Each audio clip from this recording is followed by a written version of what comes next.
सबै शत्रु हाम्रो मेरो भिडियो आउँदैछ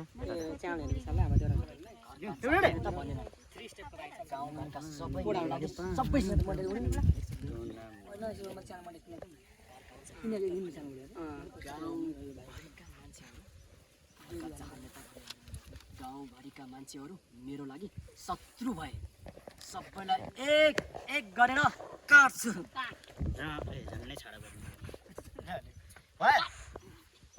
घरका चाहने त भनेन सर आज मलाई गाउँका मान्छेहरू पनि म चाहिँ सुटिङ गर्दा गर्दा मेरो आँखा हेर्न नआउने भइसक्यो गाइजहरू यतातिर ब्लग हेर्नु सबैलाई एक एक कता जाने भन्नुभयो सर कता जाने भन्नुभयो दिन सर खोइ डाइरेक्टर म गएर कता जाने म जाने कता जाने म सर्ट गएर जाऊ नि यति जाऊ ल रेडी ल लिऊ अनि दिदीको डायलग हुन्छ है म हल्का छोडेर चार्ज जाऊ जुन चार्ज छैन त्यहाँ ल रेडी चार्ज जानु हैन पत्ता मैले गरे भने उले मैले तपाईले भने अनि उगासँग हेर भने होला ल रेडी त्यसरी मलाई आँखा दुख्छ यार रेडी ल लिऊ एकछिन उहाँले भन्नु त लास्टमा के छ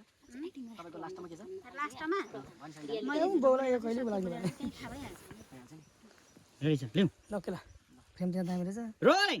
एक्सन अब मेरो मात्र विश्वास गर भनेर म भन्दिन राधे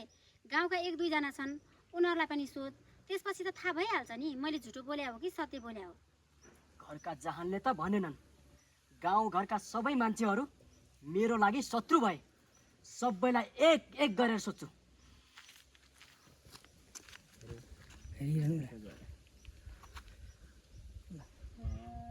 ओके सर सिउ हान्नु ल भा बिन्छ सिउ हान्नु हैन सिउ हान्नु सक्यो त हुने बाबु सिउले थिएन थिएन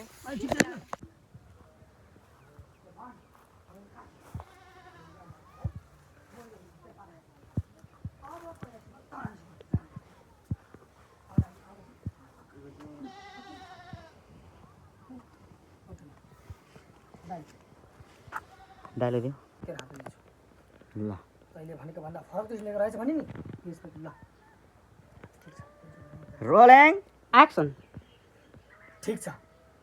म त्यो चिठी जसरी पनि खोजेर ल्याएर तेरो हातमा राखिदिन्छु यदि त्यति बेला तैले भनेको भन्दा त्यो चिठीमा फरक लेखेर रहेछ त्यति बेला भने नि त्यो दिन तैले थाहा पाउनु शेष लले रोलिङ एक्सन ठीक छ त्यो चिठी जसरी पनि म खोजेर ल्याएर तेरो हातमा राखिदिन्छु यदि त्यो दिन त्यो चिठीमा तैले भनेको भन्दा फरक कुरा लेखेको रहेछ भने नि त्यस दिनदेखि तैले थाहा पाउँछस् थाहा पाउँछस् यो रामले कम यो रामले गल्ती गर्ने मान्छेलाई कसरी साथ दिन्छ भनेर ए ल ल रोलिङ एक्सन यो रामले गल्ती गर्ने मान्छेलाई कसरी सजाय दिँदो रहेछ भनेर तैले चिन्छस् रोलिङ एक्सन यो रामले गल्ती गर्ने मान्छेलाई कसरी सजाय दिन्छ भनेर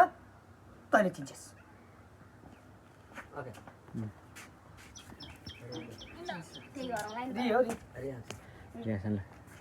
रेडी रोलिङ अलि ब्याक तपाईँ अलि अगाडि रोलिङ मलाई के थाहा त मैले चिठीमा जे लेखेको थिएँ त्यही पढिदिएको म यहाँ आएर नगरौँ है रामदाइ मलाई थाहा छैन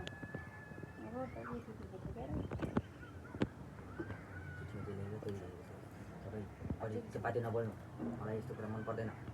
नभएको आराम नलाउनु ल